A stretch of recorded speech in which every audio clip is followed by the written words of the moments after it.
Hola, soy Anthony Choi, este es tu programa Viaje a otra dimensión a través de Capital, tu opinión importa. Bien, el tema de la momia de Nazca, ¿no? Es un tema controversial, polémico y de nunca acabar, ¿no? Lamentablemente, yo lo he dicho ya varias veces, es un tema tan interesante y tan importante, sobre todo pues, para la comunidad ufológica. Se ha convertido en una suerte de gran carnaval, ¿no es cierto? De un circo de opiniones en los cuales pues muchas personas han intervenido a favor y en contra, y en todo este mare magnum de información, lo que queda sacrificada, lamentablemente, es la verdad. La situación a la fecha es de que el investigador Jaime Maussan, que vino al Perú con este grupo, este canal de televisión por cable llamado Gaia, que es una suerte de Netflix, pero místico, afirmó, hizo su conferencia de prensa el 11 de julio, y luego afirmó él que lo que yo considero que sería la prueba definitiva, ¿no es cierto?, para saber la naturaleza de todo este entresijo, es las conclusiones de la prueba de laboratorio de la secuenciación del ADN de las muestras tomadas, según ellos mismos han dicho, ¿no es cierto? Y que, según en la misma voz de Jaime Maussan, sería a finales de agosto o la primera semana de septiembre. Bueno, eso esperemos y que no haya postergación. Mientras tanto, ya hemos hablado acerca de que a la zona ha ido el arqueólogo César Soriano, ¿no es cierto? E intenta él llegar al lugar donde supuestamente es un yacimiento donde había sido sacado pues, estos extraños y supuestos restos no humanos, y le acabo de comentar acerca de las dificultades que está afrontando ya con el extraño y excesivo celo que está teniendo del Ministerio de Cultura, que siempre así debería cumplir su papel a cabalidad, como debe ser desde el principio, pero que ante años y décadas de tráfico arqueológico no ha estado a la altura, debemos decirlo, de las circunstancias, porque no se ha impedido para nada tanto el tráfico del patrimonio cultural, del patrimonio arqueológico, del patrimonio paleontológico, y esto es de décadas y de décadas, ¿no? Es un mal que está ahí, enquistado, no solamente en Nazca, sino en la mayor parte de los yacimientos arqueológicos en el Perú, y no solamente el tema es peruano, sino en lugares en donde países en donde la riqueza arqueológica pues es milenaria, ¿no? Entonces es un tema global y que lamentablemente está ahí. Sin embargo, nosotros queremos aterrizar el tema y con respecto a que a unos meses atrás un científico peruano, paleontólogo de profesión, paleontólogo es la persona que va en busca de fósiles, ¿no es cierto? Y muestras que sean pues de miles de años, de millones de años de antigüedad, y que el Perú también es rico en ese aspecto, ¿no? Ya sea en Arequipa, al sur de Arequipa, acá en Ocucaje, etcétera, etcétera. Y entonces él afirmó y dijo, no, un momentito, de acuerdo a mi punto de vista científico, estos restos son armados. Y eso dio origen a la grita escandalizada de muchos, que más que llegar a la verdad, lo que quieren es simplemente confirmar sus creencias. Y todos somos así en realidad. Todos tenemos una creencia y queremos ratificarla. Si yo creo en Hare Krishna, quiero algo que me ratifique los hechos para creer en Hare Krishna, y así por el estilo, ¿no? Pero nuestro programa que intenta ser, digamos, el fiel de la balanza, o que trate de ser en lo objetivo, en temas que son a veces tan subjetivos, quiere llegar a la verdad en lo posible, ¿no es cierto? Y es por eso que hemos invitado justamente a ese científico, a el doctor en paleontología, Rodolfo Salas Gismondi. Él es doctor en paleontología, como decía, por la Universidad de Montpellier en Francia. Ha trabajado a largos años también en el Museo de Historia Natural de San Marcos, de la Universidad de San Marcos, y por eso que lo tenemos aquí, y quería invitarlo para un poco conversar con él, ¿no es cierto? Y que de manera didáctica nos puede explicar, pues, ¿no?, acerca de sus afirmaciones y cuáles son los fundamentos científicos que sustentan su acerto. ¿Cuál es? De que todo sería simplemente armado. Rodolfo, ¿qué tal? Muy buenas noches. Buenas noches, doctor Choi. Muchas gracias por la invitación. Bueno, veo que aquí ha desplegado acá en la mesa de trabajo, pues, una serie de elementos óseos, y para empezar, lo que quisiera preguntarle es, usted fue de las primeras personas pues, que afirmó acerca de este tema y su posición de que está armado, ¿no es cierto? Sí, sí, fue así porque, bueno, yo no estaba en el Perú, pero amigos que estaban acá en Lima, en el Museo de Historia Natural, recibieron al señor Krawitz. El señor Krawitz fue al museo llevando estos restos para que sean identificados. Claro. Mis amigos me mandaron fotos. Yo vi las fotos y les dije inmediatamente que que habían huesos de animales, que habían, entre las muestras que él mostraba en ese momento, habían huesos de animales. Bueno, le dije que por favor, bueno, que le dijera que no, que nada de esto era real. Yo me olvidé de ese tema, pasó un mes, 2 meses, y empezó a crecer esta historia. Yo estando en Estados Unidos, porque estuve viviendo allá, me volvieron a decir que ahora esto estaba creciendo y que habían instituciones extranjeras también que estaban tratando de investigar este tema. Resulta que cuando vi internet me encontré con mucha información sobre estos mismos restos y a todas luces para mí, desde mi perspectiva científica, eran falsas. Entonces decidí escribir algunos artículos en científicos.p, en el portal Útero y en Sofimanía. Estas publicaciones, bueno, al comienzo fue un poco menos especializado, pero luego tuve que entrar mucho más en el tema porque había muchas personas que criticaban mi posición. Ajá. Entonces empecé a analizar con mayor detalle los huesos, cada uno de ellos, mostrando dónde estaban las fallas anatómicas de estos restos. Ahora, me interesa mucho, me llamó mucho la atención que usted cuando el señor Krawitz, que recordemos que este señor fue el primero que empezó a sacar videos caseros en donde él mostraba supuestamente estos restos, entre comillas, extraterrestres, ¿no es cierto? Y que llamó la atención de muchos, sobre todo los que están, les gusta el tema. Pero lo que en este momento me llama la atención, Rodolfo, es de que, como quien dice, a ojo de buen cubero, sí, vio la fotografía y dijo, no, esto no es, ¿no? Un poco para que entiendan nuestro público, digamos, me gustaría que haga un ejercicio de autobiografía, digamos. ¿Usted qué experiencia tiene para contarle al público? Con mucho gusto. Bueno, como paleontólogo de vertebrados, los paleontólogos buscamos fósiles. Estudiamos organismos que han vivido durante millones de años en el planeta y muchos de ellos ya no existen ni tienen descendencia. Entonces los restos que ellos dejan son huesos pues, que ni siquiera se pueden comparar a veces con animales actuales, con organismos actuales. Y muchos de estos huesos son fragmentados. Son pequeños, un diente a veces o la epífisis, o sea, la parte extrema de un hueso. Y con ese material nosotros tenemos que identificar a qué animal pertenece. Más o menos qué tamaño tenía, tal vez no con un hueso del brazo, pero tal vez con un diente, poder saber de qué se alimentaba. Entonces, para nosotros este trabajo de detective es el pan de cada día. Claro. O sea, en base a una muestra pequeña de huesos, uno puede más o menos visualizar al animal completo. Sí. O imaginarlo. No, es que existen animales que, bueno, ya se han encontrado que están más completos, o existen algunas formas óseas que son típicas de animales herbívoros, porque los animales herbívoros tienen cierta forma de vida, y entonces siempre la evolución ha producido las mismas, de manera independiente, las mismas morfologías. Para los dientes, por ejemplo, en los animales herbívoros siempre son moledores, porque tienen que digerir o moler las plantas, ¿no? Que son muy, muy duras, muy difíciles de digerir. Entonces, ese tipo de asociación entre la forma, la función y las relaciones de parentesco son fáciles, o bueno, no son fáciles, pero son el pan de cada día. Imagínense reconstruir la apariencia de los dinosaurios. No hay nada parecido a los dinosaurios, por ejemplo, estos de cuello largo, gigantescos.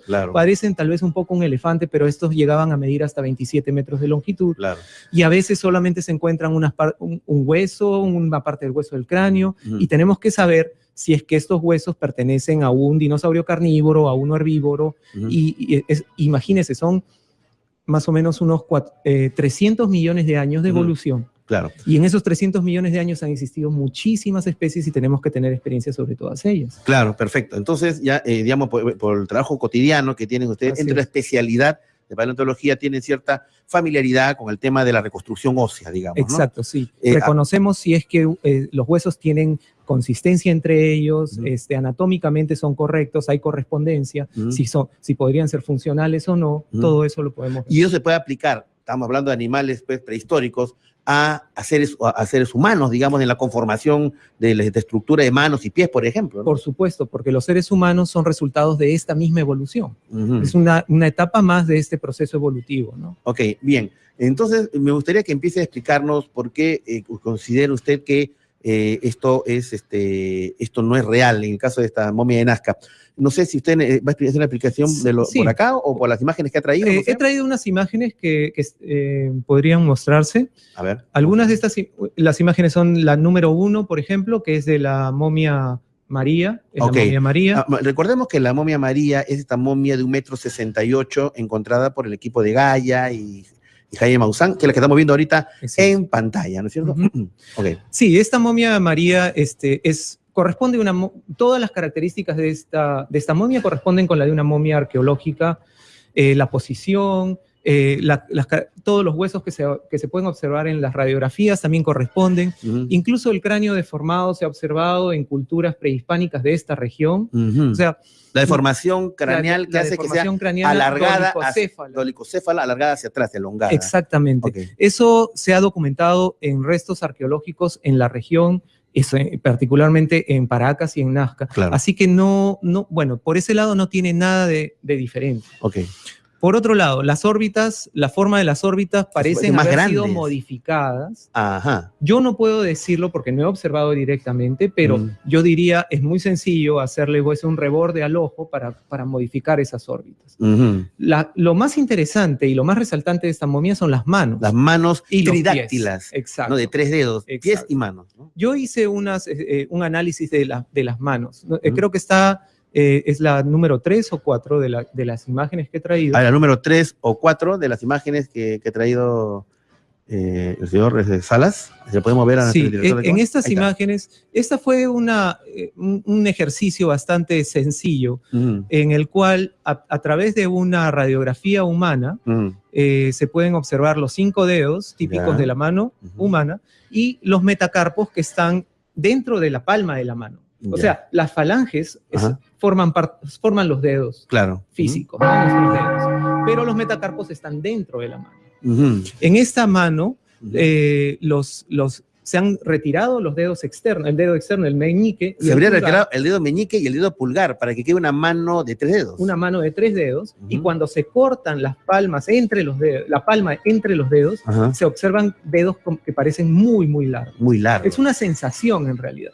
Cuando en la ilustración se puede observar que he cortado, y me han criticado por haber usado Photoshop. Pero no había otra opción. Para ilustrar. Era para ilustrar al público general.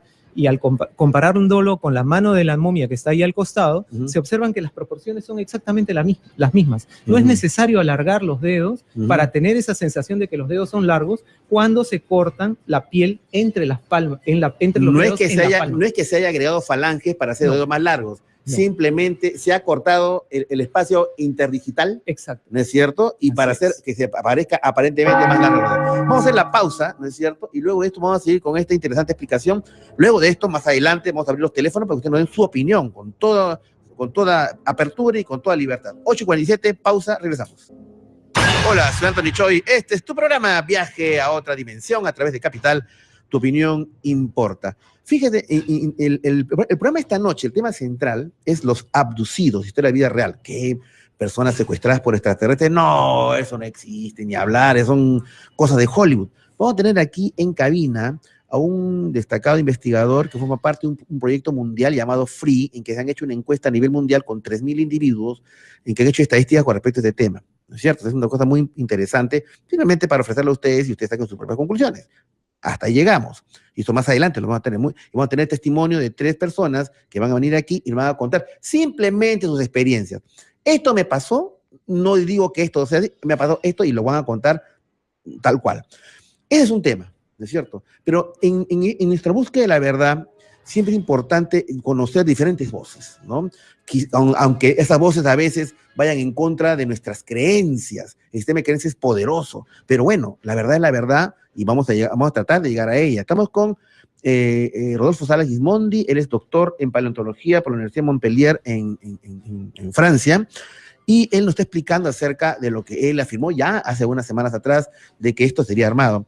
Rodolfo, tú has traído una mano, un brazo humano, y me gustaría que el concepto que dijiste en antes, un poco lo puedas ilustrar a nuestros oyentes y televidentes para que tengan una cosa mucho más clara, ¿no? Bueno, sí. La mano humana es, acá podemos apreciar todo el brazo, está el radio, el cúbito, los carpos, los metacarpos, que es una fila de metacarpos, y las falanges en la parte terminal. Los dedos están formados exclusivamente por las falanges y los metacarpos están dentro de la piel en la palma de la mano. Los metacarpos vendrían a formar la palma de la mano. Exacto, la palma de la mano. Lo que se observa en esa momia es que se ha retirado el dedo meñique, incluyendo el metacarpo del dedo meñique, el dedo, las falanges del dedo pulgar, incluyendo su metacarpo, y entonces solo quedarían los 3 dedos centrales. Convirtiéndolo en un ser tridáctilo. Así es. Y estos 3 dedos centrales, al cortar entre los dedos la palma, generan unos dedos muy largos que no requieren que se añadan falanges para que tenga esta sensación de longitud. Eso es lo que yo he observado en la mano. Yo sería en las palmas, en las manos y en los pies, digamos. En los pies también. Está la imagen de los pies, también una captura le he entregado una imagen de los pies, en la cual también se observa que se han retirado los dedos externos y nuevamente se ha cortado el pie entre los dedos. Ahora, hay un tema acerca que también hablaba, justamente lo escuché hoy día en una entrevista a Jaime Maussan, que decía, bueno, ya, se está hablando del largo de los dedos, de pies y manos, que lo ha vuelto tridáctilo, etcétera, que ha sido mutilado, etcétera, pero el largo de los brazos, decía que llegaba hasta la rodilla, ¿no? Y eso, ¿cómo se puede alterar? O sea, no, estoy de acuerdo, pero las proporciones de los brazos varían en los seres humanos.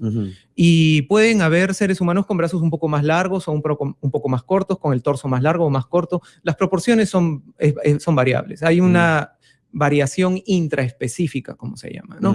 Y esto, bueno, habría que comprobar lo que él dice, pero yo no veo en esa momia ninguna característica ajena a la de un ser humano común.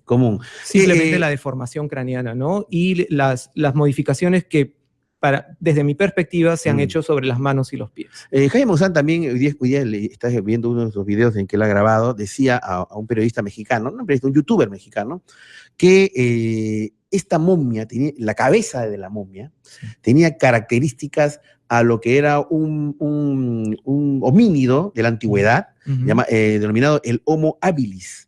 ¿No es cierto? Que tenía el mentón parecido, que inclusive los huesos eran más robustos que lo de un ser humano, y que todo apuntaba a eso, muy parecido a un ser que vivía hace millones de años.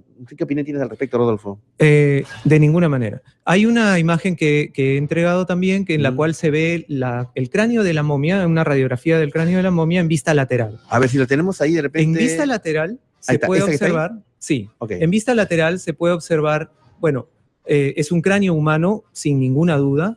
El problema con la cantidad de dientes que se observan es porque esta radiografía se ha tomado inclinada, con el cráneo inclinado. Y entonces se observan las arcadas dentarias de cada lado en diferentes planos, uno más arriba que el otro, porque el cráneo estaba inclinado. Y luego se observa también un mentón amplio. El mentón es algo es absolutamente exclusivo de la especie humana. Homo sapiens es la única especie que tiene un mentón, que un mentón es prominente. Ni el hombre de Cromañón. El hombre de Cromañón es Homo sapiens. El hombre de Cromañón es Homo sapiens. El Homo neanderthalensis, Australopithecus afarensis, cualquier... O Sinanthropus pekinensis, por ejemplo, ¿no? Claro, Sinanthropus, que ahora es Homo erectus. Todos ellos no tienen este mentón. Esa característica la tiene esta momia y es típica de un ser humano, y eso no se puede negar. O sea, ya ahí eso es algo que lo define como Homo sapiens. Entonces, aquí la hipótesis sería que ha sido sacada una momia, digamos, real, antigua, y luego se le ha hecho estas modificaciones. Yo creo que la evidencia es clara porque, o sea, la evidencia para que esta es una momia yo calculo el 99% de las características corresponden con un ser humano, y un 1% no puede, estadísticamente no va a compensar todas estas características humanas que tiene, ¿no? Esto explicaría que el carbono 14 ha salido de 1700 años, porque sería una momia en realidad de esa antigüedad. Absolutamente. Todos los restos que pueden haber utilizado pueden ser arqueológicos, incluso los de animales. Y esto apunta, discúlpeme, interrumpa Rodolfo, porque, bueno, uno podría entender el tema de esta momia 1,68 m, pero ahora que quisiera arribar a este otro tema de los otros supuestas momias no humanas, pequeñas, hay de 30 centímetros, de 60 centímetros, en la que inclusive supuestamente dicen una está embarazada y se ve como una especie de huevos o 3 huevos. Entonces uno dice, bueno, le han hecho el carbono 14 y tiene también una antigüedad de 1000 años. Entonces, ¿cómo explicaría un cuerpo de 60 centímetros con supuestos huesos de esta supuesta momia embarazada y que aún más le dice que tiene características, entre comillas, reptiloides? ¿Qué opinión tiene al respecto? Bueno, respecto a lo de las características reptiloides, dicen características reptiloides como por la apariencia general, pero no por las características específicas de la anatomía de los huesos. Dicen características reptiloides porque el cuerpo es medio alargado, o porque las patas son cortas, o porque tiene huevos. Ni siquiera los reptiles son los únicos animales que ponen huevos. Ovíparos. Que son ovíparos. También hay mamíferos ovíparos. Por ejemplo, el ornitorrinco y el equidna, los mamíferos son monotremas, ponen huevos. Eso no define a un reptil. O sea, y todos los argumentos que han utilizado en relación a estas momias son superficiales, son del mismo tipo. Son solamente características superficiales que parecen, ¿no? Igual hay mucha evidencia de eso. Y me parece importante, por ejemplo, mostrar estos cráneos animales. A ver, vamos a mostrar estos cráneos. He traído el cráneo de un camélido, por ejemplo. ¿Es de una llama? Un camélido andino. Sí, andino, una vicuña. Una vicuña. Sí, un cráneo de un perro. Un perro pequeño, ¿no es cierto? Un perro pequeñito. Yo creo que lo podemos poner, ¿está bien cómo lo ponemos o lo ponemos así? Ay, sí, así podría ser mejor. Porque muchas de estas... Vamos adelante. ¿Lo podemos poner más adelante? A ver. Perdón. A ver, así. Y los he puesto intencionalmente con la vista posterior hacia adelante, porque las momias pequeñas, están construidas. Si puede hablar, Nico, por favor. Sí. Las momias pequeñas, los rostros de las momias pequeñas han sido construidos sobre la cara occipital de cráneos de animales. O sea, la cabeza... Hay imágenes de las momias pequeñas que he traído. Si podemos ver las imágenes de las momias pequeñas, la de 30 centímetros, la de 60 centímetros, que dice que son seres, ¿no es cierto?, de la momia de Nazca, no humanos. Y tenemos ahí, es la imagen en donde se ven las momias pequeñas. Sí, ¿no es cierto? En las momias pequeñas se puede observar que el rostro es plano, tienen como unos ojos así alargados y tienen como un cerebro muy prominente, muy redondeado. Es que estamos viendo ahí. Así es, así es. Esa es una de esas momias pequeñas. Y si usted ve con cuidado el perfil del rostro de esas momias, puede ver claramente el perfil del cráneo de un camélido. ¿Podemos enfocar al señor Salas con el hueso que tiene en la mano, el cráneo que tiene en la mano? Sí, lo ponemos de costado. Así. También. Al revés, entonces. Así es, ahí está, sí. Así. Un poquito más, así. Ahí está. Así. Así, Ya. eso es. Si se comparan con el cráneo de la momia, se puede observar la cara está en este lado. La cara ha sido dibujada sobre él, la cara occipital. Y claro, pueden apreciar... porque tiene hasta como un arco superciliar, ¿no? El arco superciliar es la cresta transversal. Ajá. Y se puede observar también una cresta sobre la frente en todas las momias, y esta cresta es la cresta sagital. Y ese cráneo que está usted agarrando es de una vicuña. De una vicuña. Y el rostro ha sido dibujado, los dos ojos han sido dibujados aquí, y la boca coincide con el foramen magnum del camélido. O sea, han agarrado un cráneo de un animal menor y lo han transformado o tallado para que parezca un cráneo pequeño, alargado, extraterrestre, digamos? Depende de lo que han querido representar.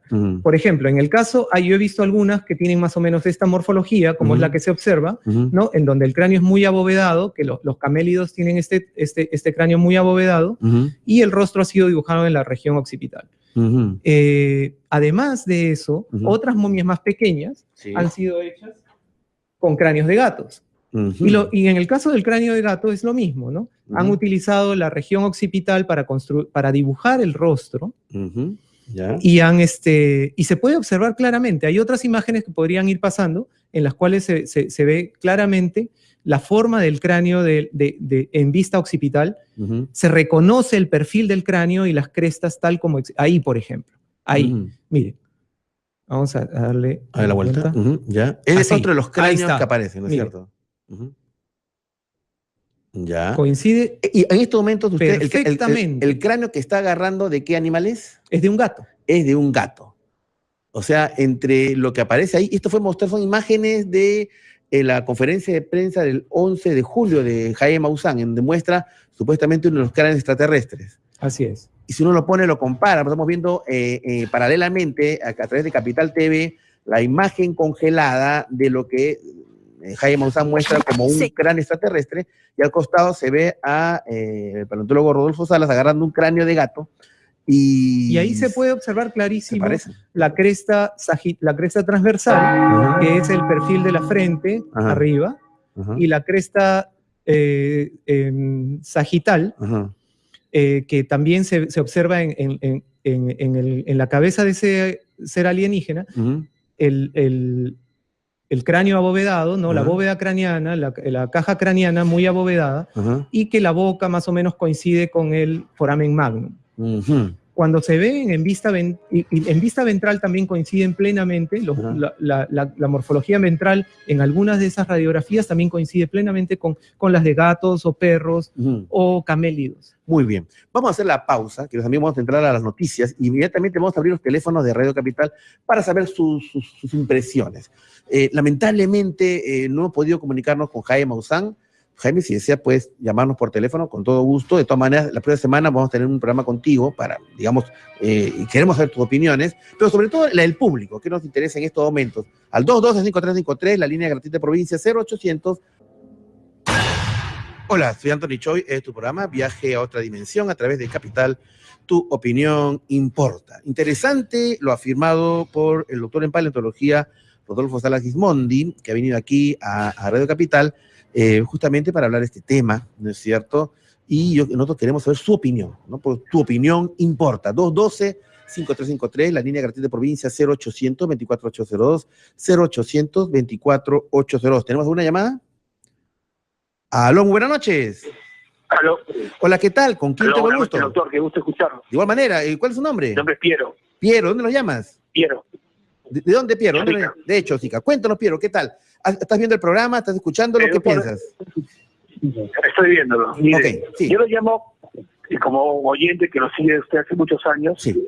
Bueno, le agradezco la visita a Rodolfo Salas Gismondi. Sí. Pero usted hace un momento dijo de que había mucho manoseo en este tema, sí, y que los había metido mucha gente, que...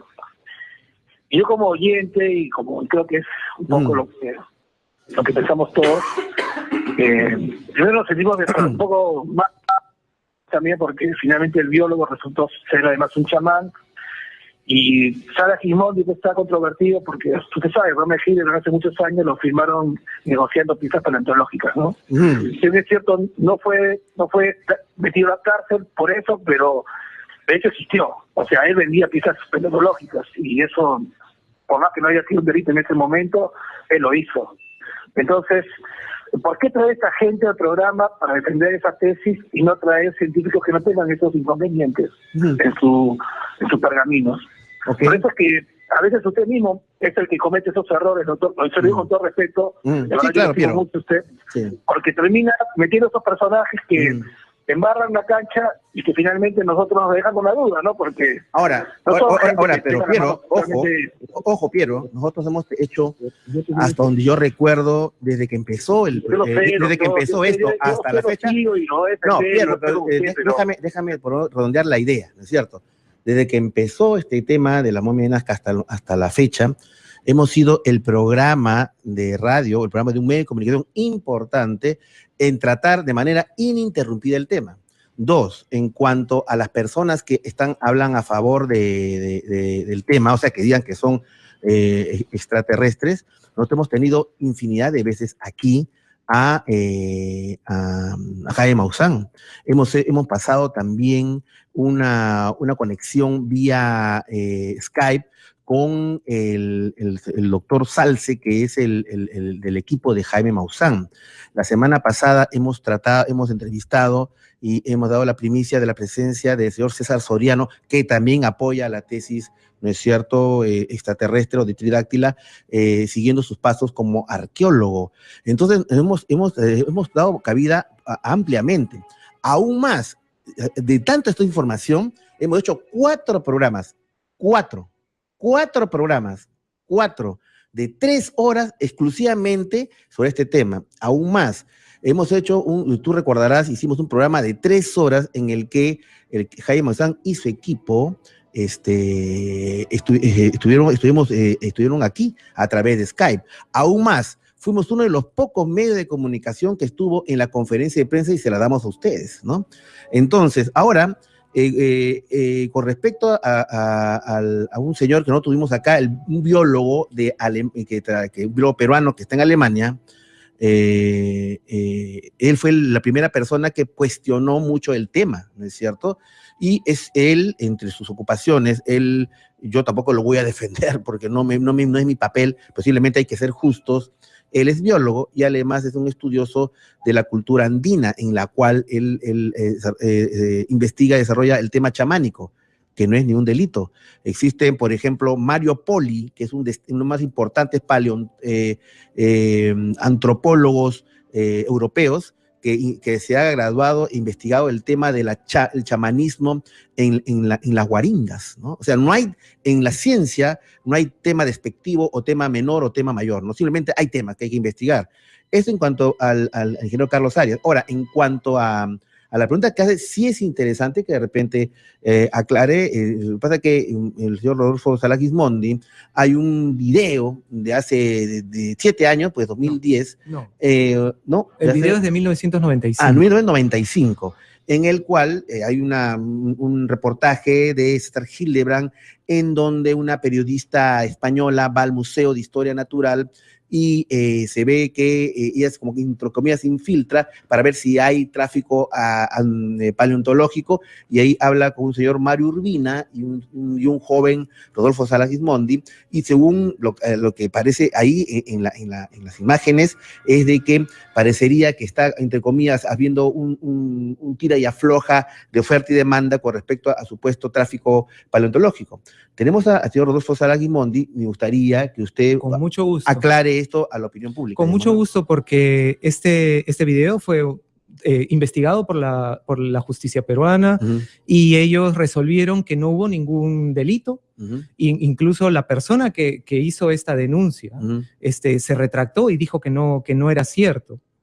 Que fue Carlos Vildoso, y que es una persona que... ¿Quién es Carlos Vildoso? Carlos Vildoso es un pseudocientífico que ha venido engañando durante años a la comunidad científica peruana e internacional.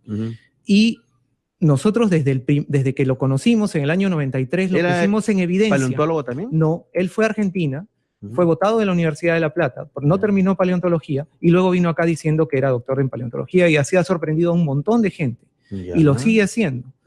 Entonces, ahora él hizo esta denuncia porque nosotros lo descubrimos ante las autoridades del Ministerio de Cultura en esa época y el INC. Y cuando lo descubrimos, él pues de ahí se quiso vengar, porque nosotros siempre nos hemos puesto al frente para luchar contra este tipo de farsantes. O sea, y el que se pone al frente para luchar contra estos farsantes va a tener siempre pues enemigos que van a hablar mal de él.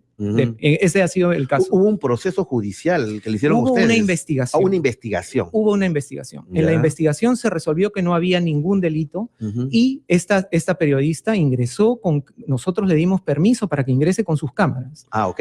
Y ella, a pesar de eso, o sea, y todos nosotros sabíamos que estábamos conversando de manera tal vez muy inocente o muy tonta. Muy informal. Muy informal. Y ella aprovechó todo esto y utilizó estas imágenes para armar un video editado. Yo no tengo toda mi carrera ha sido absolutamente correcta y luego de eso incluso, bueno, todas las autoridades que en este momento se sintieron un poco ofendidas por lo que salía en este video, luego se dieron cuenta que todo esto era una farsa porque hubo esta investigación y ellos mismos nos apoyaron. Y luego de ello yo he hecho el doctorado, tengo muchísimas publicaciones. Esto de aquí fue solamente una acusación falsa por venganza, como dice en esa resolución, por problemas personales con María Urbina del señor Carlos Gildoso. O sea, un problema, bueno, en fin, ahí está la aclaración. Y eso es lo único, y eso hasta ahora, el único que sigue utilizando ese video es Carlos Gildoso porque es lo único que tiene. Pero pronto, afortunadamente, va a ser va a haber el peso de la ley porque ha hecho muchísimas cosas malas y lo último ha sido un fraude enorme en el Congreso Latinoamericano de Paleontología celebrado en el Museo de la Nación. ¿En qué año? En el 2016. Y sobre eso hay un montón de evidencia y ahora el mismo Ministerio de Cultura ha ordenado una investigación al Ministerio Público sobre esta estafa que hubo recién. Claro. Bueno, entonces, en resumen, queridos amigos, antes de pasar a la siguiente conferencia, mi querido Piero, vamos a ver. Y agradezco que me haya dado. No, bueno, si hay esa pregunta, usted tiene que responderla. Sí, por supuesto. No hay más. En resumen, mi querido Piero, mostramos evidencia a favor, evidencia en contra. El tema es que las personas que creen en el tema extraterrestre necesitan pruebas para que confirmen sus creencias. Y cuando escuchan evidencias que van en contra de eso, se desesperan y se arañan y se destrozan. Yo reitero mi posición que ustedes ya la conocen, ¿no? Yo investigo el tema del fenómeno ovni de hace 17 años y para mí el fenómeno ovni es totalmente real. Existen civilizaciones de inteligencias no humanas ya entre nosotros y podríamos hablar de este tema, pero no es el tema de esta noche, ¿no? Sino simplemente estamos hablando de este tema en particular.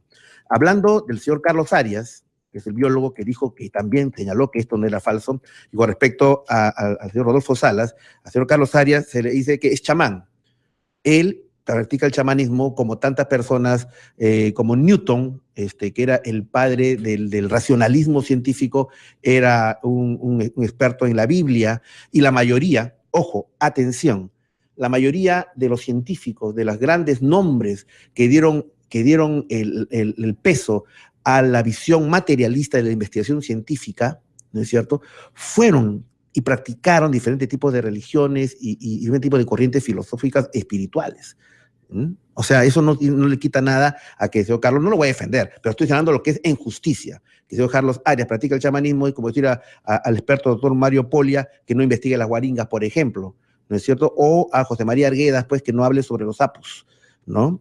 En fin, y en cuanto a Rodolfo Salas, bueno, él ha hecho acá su descargo, y bueno, acá el tema es una sociedad organizada, cuando hay un tema, se hace una investigación judicial y ahí se aclaran las cosas o no se aclaran, pero ahí está ya está hecha la aclaración por parte del señor Salas Gismondi. Este no es el tema es si lo que se dice aquí en cuanto a estas evidencias científicas son o no son válidas. Lo contrario es hacer lo que se llama en falacia el argumentum ad hominem, que cuando no se ataca al argumento en sí, sino al hombre, al mensajero, al ser humano, ¿no? Eso es una falacia. Y eso yo creo que es inadmisible. Centrémonos y discutamos en cuanto a lo que Salas Gismondi dice aquí, en lo que ha traído. Eso es importante. Hola, soy Anthony Choi de tu programa Viaje a otra dimensión a través de Capital, tu opinión importa. Este tema es tan importante y a la vez tan complejo y a la vez nos demuestra una sola cosa, ¿no? Que no estamos preparados para cierto tipo de información y a veces cuando dicen, ¿y por qué ellos no se presentan? Ellos, ¿no es cierto? No, no estamos preparados.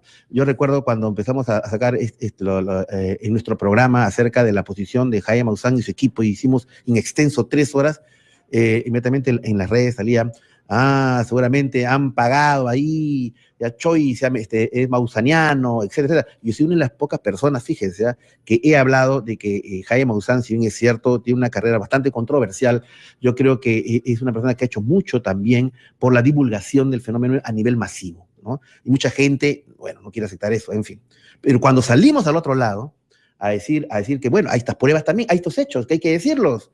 Dijeron, no, ahora Choi se ha vendido a la CIA. Yo lo digo y me da risa, ¿no? Pero bueno, o sea, es así el apasionamiento. Estamos con el doctor Rodolfo Salas Gismondi, y nos hablaba acerca de otro tema que me gustaría conversar con usted, que es el tema de las manos armadas. No sé si tenemos las imágenes ahí, la podemos ir lanzando, por favor, ¿no? Sí, estas manos grandes que se aprecian con muchas falanges. Sí, hay unas manos de 30 centímetros. Sí, sí. Dedos largos. Sí, ¿no? estas manos sí tienen más falanges que las que corresponden. Ya. Y además tienen 2 filas de metacarpos. Estas manos, eso es algo increíble, porque no existe ningún organismo vertebrado que tenga 2 filas de metacarpos. Solamente tenemos una fila, la que está dentro de la palma de la mano. Las aves, los otros mamíferos, reptiles, dinosaurios, cualquier grupo totalmente lejano o muy emparentado a los humanos, todos tenemos solo una fila de metacarpos y varias falanges que forman los dígitos, los dedos. Ok, pero en estas manos... Sí. Tenemos las imágenes de repente ahí, por favor, para mostrarlas. Sí. En estas manos hay 2 filas de metacarpos. Y eso es clarísimo. Incluso algunas... ¿Se ha armado? Se ha armado. Porque, se ha puesto... O sea, ahí falanges. Han tenido que utilizar por lo menos 2 manos para poder armar las manos gigantes, porque si solo tenemos una mano con 5 metacarpos, ¿cómo es posible que ahí hayan 2 filas? Estamos viendo ahí... No, esa es una ilustración, esa es una mano humana. Ya. Esa no es la ilustración, esa es la mano... no, más adelante está. Ya. Ok, ahora, el tema es que va más allá de eso, ¿no? La hipótesis que usted manejaría es que esto lo han armado. Entonces uno se pone a pensar, bueno, yo la hipótesis que manejo, y lo he dicho públicamente, ¿no?, que existe una alta probabilidad que esta mafia organizada, ¿no es cierto?, especializada, de huaqueros, haya creado estas piezas y las haya vendido a buen precio, ¿no? Mientras más caro, se busca piezas más especializadas. Usted me decía que hay una suerte de evolución en lo que se ha mostrado en las piezas, ¿no es cierto? Así es. ¿Cómo es eso? Las primeras piezas que llevó Krawitz al museo eran bastante burdas. Y esta es una de las manos, por ejemplo. Esta es la mano que mostró Maussan. Esta mano se ve bastante organizada, tiene como que parece bastante anatómicamente correcta, pero es incorrecta. ¿Por qué? Donde están las letritas que dicen MC son metacarpos. Y se puede apreciar que tiene 2 filas de metacarpos. Las falanges vienen después, pero en ningún organismo existen 2 filas de metacarpos. Eso es incorrecto. Y además, los huesos donde deberían de estar los carpos, que son los huesos que tenemos en la muñeca de la mano, hay huesos de fetos y de neonatos. Esos huesos largos que están de donde terminan los metacarpos son huesos de fetos. De fetos. Y de neonatos. ¿Y cómo lo reconoce usted? Porque no tienen las epífisis terminadas. Las epífisis son las regiones, los extremos de los huesos, no están terminados porque no han terminado su desarrollo. Las epífisis no se han formado. Y ahí se observa claramente que no están formadas las epífisis. El tamaño también es mucho menor. Y claramente han utilizado huesos de fetos o de neonatos. Eso implicaría que de un yacimiento arqueológico sacado esto. Así es. Han sacado animales como de cráneo de gatos, de perros, de llamas, para hacer los cráneos, y han sacado huesos de neonatos para armar esto, por ejemplo. De neonatos y de adultos. Ahí hay huesos adultos y neonatos, ambos. Ahora, aterricemos el tema. A mí me dificulta de que un huaquero, yo tengo una imagen pues, de un huaquero, una persona que no tiene recursos, que se las agencia para sobrevivir, se entierra en el desierto y con su palo, con su vara va escarbando, y esa persona haría estas modificaciones. Yo entiendo que tendría que ser una persona que tendría que tener algún tipo de conocimiento anatómico, biológico, taxidermista. ¿Usted cree eso o no? Bueno, yo creo que hay cierta sofisticación en estos objetos, pero al ojo de un científico o de una persona que trabaja con restos óseos, esto está claro que no son verdaderos. O sea, por ejemplo, la persona que ha armado estos huesos, estas manos, no sabe reconocer entre una falange y un metacarpo, porque ha querido poner falanges para hacer más larga la mano, pero ha puesto metacarpos humanos. Ahora, ¿cómo explica que en estas manos grandes, estas manos gigantes, de tridáctila, que usted dice que ha sido armado, haya piel? Bueno, haya piel por todo lado, inclusive la piel, me parece que ha sido carbono 14 y que es piel antigua. Es probable que sea piel antigua, pero yo no tengo en mis manos, sobre ese tema no podría hablar porque no he tenido en mis manos estos objetos, no puedo dar una opinión, no los he analizado directamente, entonces es difícil decir si es o no es piel. Podría ser algún material que imite la piel, yo no lo sé.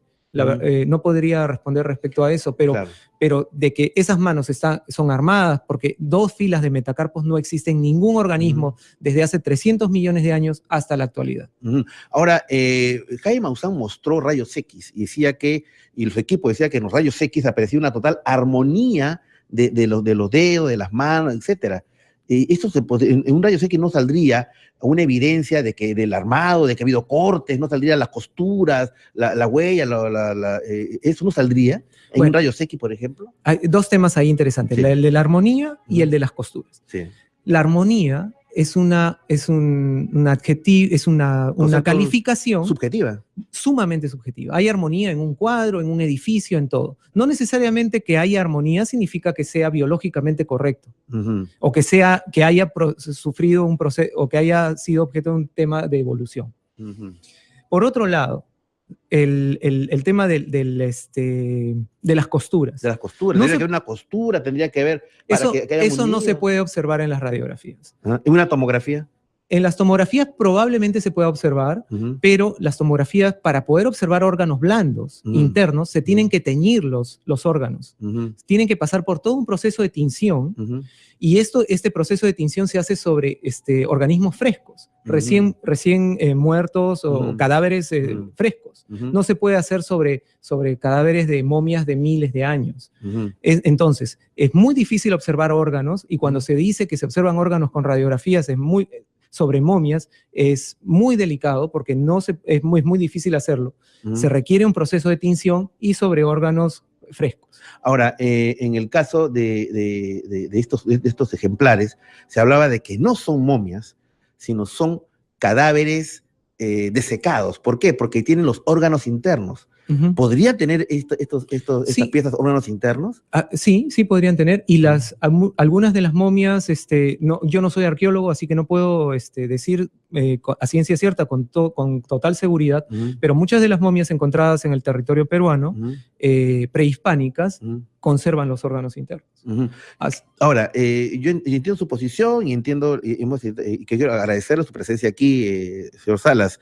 Pero vamos a ver, supongamos, vamos a ponernos en una situación límite, ¿no es cierto? De que en el futuro, Jaime Maussan, porque ya más solamente fue pocas semanas, demuestra genéticamente, bueno, los análisis genéticos, entiendo que ha sido hecho en 3 laboratorios, y están haciéndose muy, entre comillas, completos. Esto habría que ver después los resultados. Se demuestra que esto fuera no humano. En ese sentido, ¿qué piensa usted de la posibilidad de vida extraterrestre? Bueno, yo como científico y habiendo estudiado durante muchos años la evolución, no encuentro ninguna razón por la cual no pueda existir la vida extraterrestre. Le da esa posibilidad, digamos. Por supuesto. Yo pienso que podría ser altamente probable. Que haya vida inteligente como la nuestra o más que la nuestra es más complicado de decir, pero vida en otros planetas, sin duda ha habido. Y probablemente en Marte, sin ir muy lejos, hubo vida durante las primeras etapas de la existencia de Marte, antes de que perdiera la atmósfera, que eso ocurrió hace muchísimos millones de años. Y porque había agua, y puede ser que se hayan formado algunas bacterias, alguna forma de vida, y es muy probable. Sí. Yo, solo para terminar, quiero decir que cada una de estas momias, la momia María, las manos gigantes y las momias pequeñas, todas tienen claramente este tema de que han sido armadas, ya sea con huesos humanos, con mezcla de humanos y adultos y niños, y con cráneos de animales de diferente tamaño, según el tamaño de la momia que se y para terminar, señor Salas, y un poco por el tema de la justicia informativa, ¿usted se sometería a un debate con el equipo de Jaime Maussan? Bueno, yo no tendría ningún problema porque yo tengo, bueno, los argumentos son científicos, son observaciones directas de la forma y esa evidencia es la que se utiliza en la ciencia, en paleontología, por ejemplo, o en medicina. Entonces, no tendría ningún problema de hacerlo. Muy bien, señor Salas Gismondi, muchas gracias por haber estado esta noche. Muchas gracias a usted. Espero tenerlo pronto nuevamente en el programa. Muy bien, muchas gracias, doctor Choi. Bien, queridos amigos, 9:32 de la noche, o sea, es decir, casi 9:33 de la noche, y en la próxima secuencia estaremos entrando en materia del tema central, los abducidos, pero vamos a tratar un punto de vista estadístico. Ha venido un investigador de un grupo llamado FREE a nivel mundial que tiene información muy interesante y sobre todo vamos a tener aquí en cabina a personas que van a dar su testimonio.